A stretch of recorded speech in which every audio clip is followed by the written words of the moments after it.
किस्से कहानियाँ।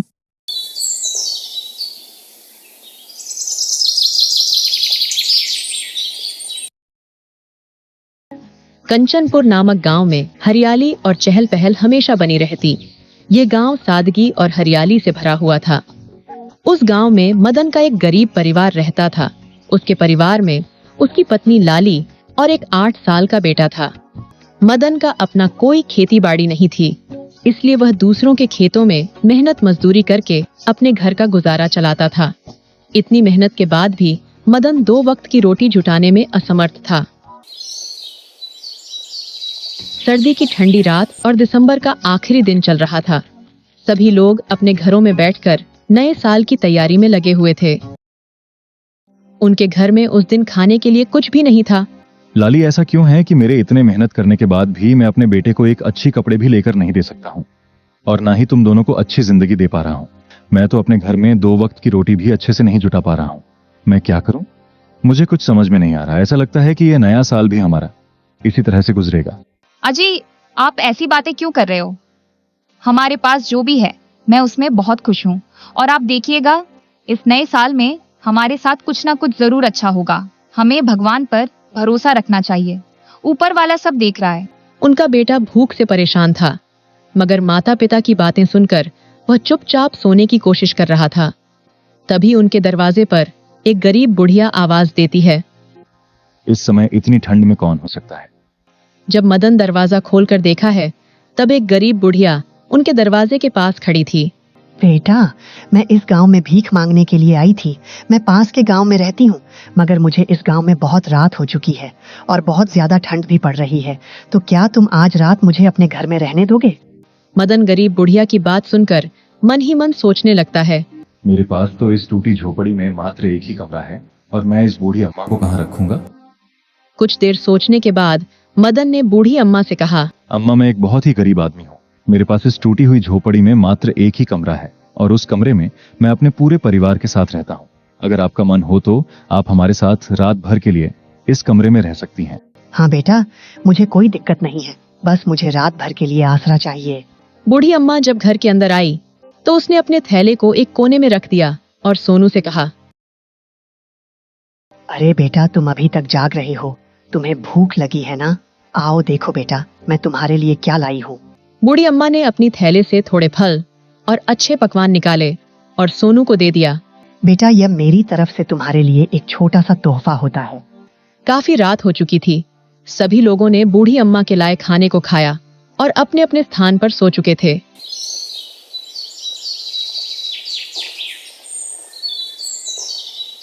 अगले दिन जब मदन अपने बिस्तर से सोकर उठा, तब उसने देखा कि बूढ़ी अम्मा अपने बिस्तर में नहीं है।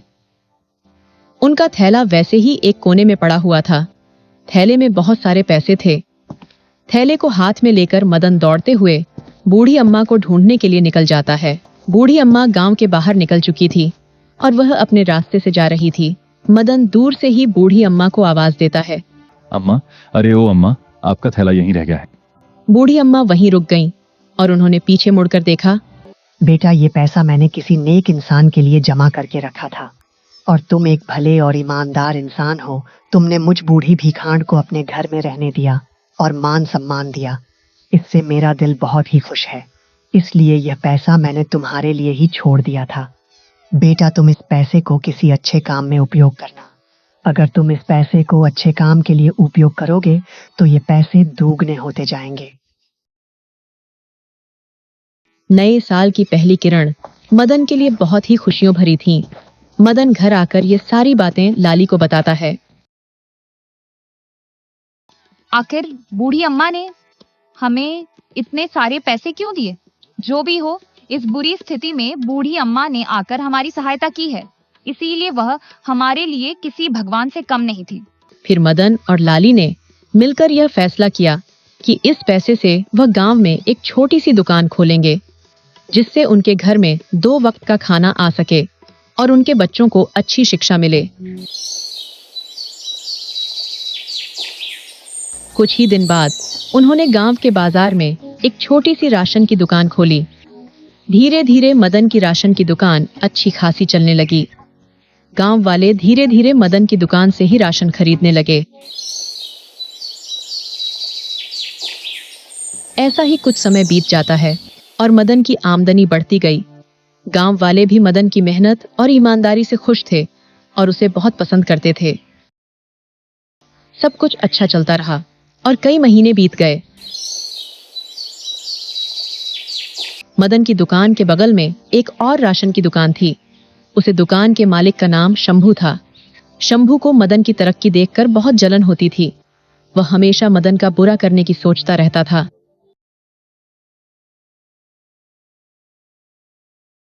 सुनिए जी, हमारी दुकान बिल्कुल ठप पड़ चुकी है। आखिर इस मदन में ऐसा क्या है जो सभी लोग इसी की दुकान पर जाते हैं? जब से उसने दुकान खोली है तब से मेरी दुकान पर तो कोई आता ही नहीं। अब समय आ गया है कि उसे मजा चखाया जाए। इस बार का वार ऐसा होना चाहिए कि वह दोबारा खड़ा होने की हिम्मत न करें। तुम्हारी बात सही है सुनहरी, मगर यह कैसे होगा? कोई रास्ता बताओ। जनवरी का महीना है और ठंड इतनी ज्यादा पड़ रही है कि सभी लोग अपने घरों में दुबक कर सो रहे होंगे। तुम चुपके से जाओ और उसकी दुकान जला दो। मिट्टी का तेल उसकी पूरी दुकान पर छिड़क देना ताकि उसकी दुकान जलकर राख हो जाए। मगर ये काम इतना आसान नहीं होगा। किसी ने देख लिया तो? डरने की जरूरत नहीं है। रात गहरी होगी और अंधेरा अपना काम करेगा। यह मौका मदन को भिखारी बनाने का है। सुनिए जी, ये हमारा खेल है और चाल में ही चलना है। ठीक है सुनहरी, तुम जैसा कह रही हो वैसा ही होगा। आज रात मदन की दुकान जलाकर उसे उसकी औकात याद दिला दूंगा। अब उसका खेल खत्म। शंभू आधी रात को मदन की दुकान की तरफ निकल पड़ता है और मदन की दुकान के पास जाकर उसमें आग लगा देता है और खुशी खुशी घर वापस आ जाता है। ठंड अधिक होने के कारण गांव वाले खिड़की दरवाजे बंद करके सो रहे थे, इसलिए जलते हुए दुकान की लौ की आवाज भी उनके कानों तक नहीं पहुंच पाई। दुकान में तेल, घी आदि सामग्री होने के कारण दुकान रात भर जलती रही।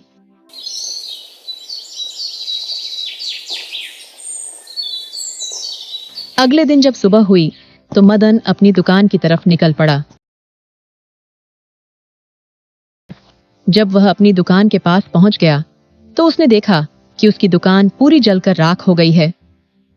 ये देखकर मदन की आंखों में आंसू आ जाते हैं। उसके सारे सपने बिखर जाते हैं। दुख और चिंता से भरा हुआ मदन एक पेड़ की छांव में जाकर बैठ जाता है। वह मन ही मन सोचता है, हे भगवान, ये मेरे साथ क्या हो गया? मैंने कितने सपने देखे थे, वह सारे सपने बिखर गए। मैंने तो हमेशा सच और ईमानदारी की जिंदगी ही जी है, तो ये मेरे साथ ही ऐसा क्यों होता है? हमेशा मैंने अपनी जिंदगी में कष्ट ही कष्ट देखे हैं और अब अपने बेटे को एक अच्छी जिंदगी देना चाहता था। मैंने इतने जी जान से मेहनत करके इतने ग्राहक बनाए थे। लगता है मेरी किस्मत में मेरी मेहनत का फल मिलना नहीं लिखा है। मैं अपनी पत्नी और बच्चे को एक खुशी भरा जीवन देना चाहता था, लेकिन शायद किस्मत को यह मंजूर नहीं था। अब मैं करूं तो क्या करूं? मैंने इस दुकान से बहुत सारे सपने सजाए थे। सारे सपने टूट गए, बिखर गए। घर आकर मदन लाली को सारी बात बताता है और चुपचाप चारपाई पर लेट जाता है। तब लाली सोचती है, आखिर हमारे दुकान में आग लगी कैसे? लाली ये जानने के लिए अपनी जल्दी हुई दुकान के पास जाती है। उस दुकान के बगल में ही शंभू का दुकान था। तभी लाली शंभू के पास जाती है।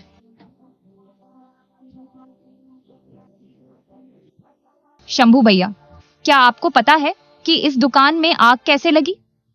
नहीं लाली बहन, इस बार ठंड अधिक पड़ रही है तो मैं दुकान जल्दी ही बंद करके घर चला जाता हूँ। पर हाँ, कुछ गांव वाले आपस में बातें कर रहे थे कि रात में काम करने वाले लोग आसपास में अलाव जलाकर हाथ पर सेक रहे होंगे। उन्होंने अलाव को ऐसे ही जलता हुआ छोड़ दिया होगा, तभी इस दुकान में आग लग गई होगी।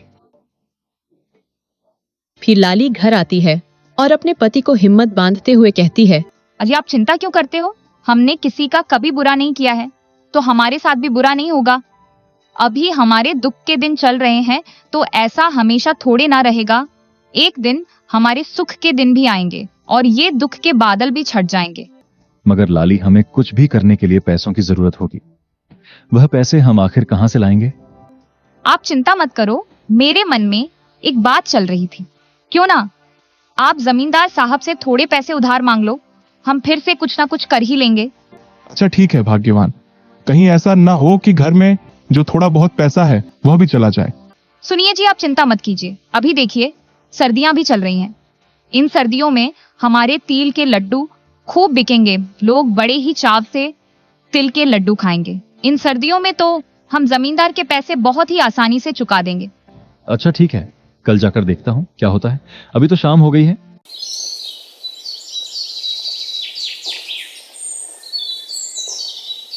अगले दिन मदन जमींदार साहब के यहाँ पैसे मांगने चला जाता है। मदन जमींदार के घर पहुंच जाता है।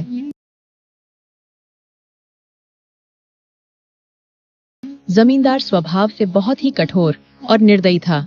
अपने नौकरों पर चिल्ला रहा था। अरे मदन, तुम यहाँ आओ आओ, कैसे आना हुआ? मालिक, कुछ पैसों की जरूरत थी, मिल जाते तो अच्छा होता। अरे मदन, क्यों नहीं मिलेंगे? मैं तो यहाँ तुम लोगों की मदद करने के लिए ही बैठा हूँ। बोलो, तुम्हें कितने पैसे चाहिए? मालिक, ज्यादा नहीं, बस 7,000 रुपए चाहिए थे। लेकिन मदन, एक बात अच्छे से गांठ बंध लो मेरी, मैं समय का बहुत ही पक्का इंसान हूँ। हाँ, अगर तुमने समय पर मुझे ब्याज के साथ पैसे नहीं लौटाए तो मैं तुम्हारे घर को अपने कब्जे में ले लूंगा, समझे? मालिक, आप चिंता मत कीजिए, मैं आपको आपके पैसे समय पर वापस कर दूंगा, ब्याज के साथ। इतना कहकर मदन जमींदार से पैसा लेकर घर आ जाता है। ये लो भाग्यवान, तुम्हारे कहने पर मैंने जमींदार से पैसे तो मांग लिए हैं, मगर उन्होंने चेतावनी दी है मुझे और कहा है कि अगर हमने उनका पैसा समय पर नहीं लौटाया तो वह हमारे घर पर कब्जा कर लेंगे। आप तो बेकार में ही परेशान हो रहे हो जी, ऐसा कुछ नहीं होगा। अच्छा ठीक है भाग्यवान, कहीं ऐसा ना हो कि घर में जो थोड़ा बहुत पैसा है वह भी लग जाए और हमारे हाथ से हमारा घर भी चल जाए। मदन बाजार जाकर तिल के लड्डू बनाने की सामग्री ले आता है। फिर लाली तिल के लड्डू बनाने लगती है। लाली तिल के लड्डू बनाकर मदन को देती है। मदन उन लड्डुओं को बेचने के लिए गांव की ओर निकल पड़ता है।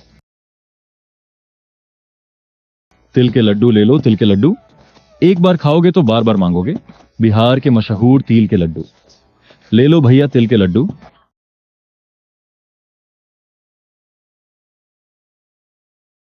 अरे भाई, ये तिल के लड्डू देखने में तो बहुत ही स्वादिष्ट लग रहे हैं। कैसे दे रहे हो?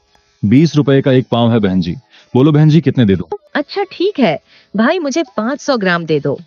मदन 500 ग्राम तिल के लड्डू उसे दे देता है और पैसे लेकर आगे बढ़ जाता है।